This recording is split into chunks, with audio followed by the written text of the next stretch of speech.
மாறன் சம்பத் காயத்ரி கல்யாணம் பண்ணணும்னு சொல்லிட்டு ஆறுமுகம் வீட்டில் வந்து பிரச்சனை பண்ணுறாங்க. உடனே ஆறுமுகம் செம காண்டாகி அருவாளை எடுத்து வெட்டுறதுக்காக வர்றாங்க. அத்தனை பேர் தடுக்கிறாங்க. ஆனால் அவங்க தடுக்கிறதையும் மீறி போயிட்டு மாறன் சம்பத்தையும் ஆறுமுகம் வெட்டிடுறாங்க. வெட்டினோடனையும் பைரவி இருந்துட்டு வேண்டாம் வேண்டான்னு சொல்லிட்டு எழுந்திருக்கிறாங்க. இதெல்லாம் பைரவி கனவு கண்டுட்டு இருக்காங்க. பைரவியோட கனவுல ஆறுமுகம் வந்து மாறன் சம்பத்தை கொள்ற மாதிரி அவங்களுக்கு கனவு வருது. ஆறுமுகம் இப்படி ஒரு காரியம் பண்ணாங்கன்னா பாவம் அத்தை மனசு ரொம்ப கஷ்டப்படும். அப்படி எதுவும் நடக்காம நம்ம தான் பார்த்துக்கணும் அப்படின்னு சொல்லிட்டு ஆறுமுகத்துக்கிட்ட போய் பேசுறாங்க பைரவி. ஆறுமுகத்துக்கிட்ட போயிட்டு ஆறுமுகம் உங்ககிட்ட நான் கொஞ்சம் பேசணும் அப்படிங்கிறாங்க. என்ன பைரவி என்ன சொல்லு அப்படின்னு சொல்லிட்டு கேட்கும்போது ஒரு முக்கியமான விஷயம் சொல்லணும் ஆறுமுகம், அதை நீ செய்வியா அப்படின்னு சொல்லி கேட்குறாங்க. நீ சொன்னா நான் எதுவுமே செய்வேன், நீ சொல்லி நான் ஏதாவது செய்யாமல் இருப்பேனா சொல்லு அப்படின்னு சொல்லி கேட்கும்போது ஆறுமுகம் அதுக்கு முன்னாடி நீ எனக்கு சத்தியம் பண்ணி கொடு அப்படிங்கிறாங்க.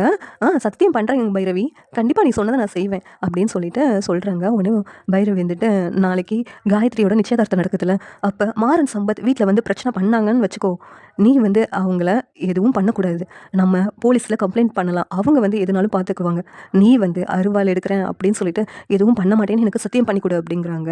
உடனே ஆறுமுகம் அது எப்படி காயத்ரி கல்யாணத்தில் வந்து அவன் பிரச்சனை பண்ணும்போது நான் எப்படி பார்த்துக்கிட்டு நிற்க முடியும் பைரவி, நீ தான் இப்போ சத்தியம் பண்ணி கொடுத்துட்டேன், நாளைக்கு அப்படி ஏதாவது பிரச்சனை நடந்துச்சுன்னு நினச்சிக்கோ, நீ அருவாள் எடுக்கக்கூடாது, அப்படி எதுவும் நடக்காமல் பேசி தான் தீர்க்கணும், அப்புறம் காயத்ரியோட வாழ்க்கை பாலாயிடும், அடுத்த அத்தையும் ரொம்ப மனசு கஷ்டப்படுவாங்க அப்படின்னு பைரவி சொல்கிறாங்க. சரி திருத்திப்புனே இப்போ எதுக்கு இதை பற்றிலாம் நீ பேசிக்கிட்டு இருக்க அப்படின்னு சொல்லிட்டு ஆறுமுகம் கேட்கும்போது எனக்கு ஒரு கெட்ட கனவு வந்துச்சு, அதில் நீ அந்த மாறன் சம்பத்தையும் வெட்டுற மாதிரி இருந்துச்சு, அதனால தான் என் மனசு பதட்டத்தோடய இருந்துச்சு, இதை உங்ககிட்ட பேசணும்னு சொல்லிட்டு அப்படின்னு பைரவி சொல்லிட்டு இருக்காங்க. சரி என் மேலே உள்ள அக்கறையில் தானே நீ பண்ணுற பைரவி, நான் எதுவும் சண்டை போட மாட்டேன், நீ பயப்படாத அப்படின்னு சொல்லிட்டு ஆறுமுகம் சொல்கிறாங்க. உடனே பைரவி ரொம்ப சந்தோஷம், ஆமாம் நீ சண்டை இழுத்துருவே என்னமோன்னு எனக்கு ரொம்ப பயமாக இருந்துச்சு, அதனால தான் அப்படின்னு சொல்லிட்டு பைரவி ரொம்ப சந்தோஷப்படுறாங்க. சரி எப்படி இருந்தால் நல்லா இருக்கும் நீங்கள் நினைக்கிறீங்கன்னு கமெண்ட் பண்ணுங்கள். இந்த வீடியோ பிடிச்சிருந்தா லைக் பண்ணுங்கள், ஷேர் பண்ணுங்கள், சப்ஸ்கிரைப் பண்ணுங்கள். தேங்க்யூ.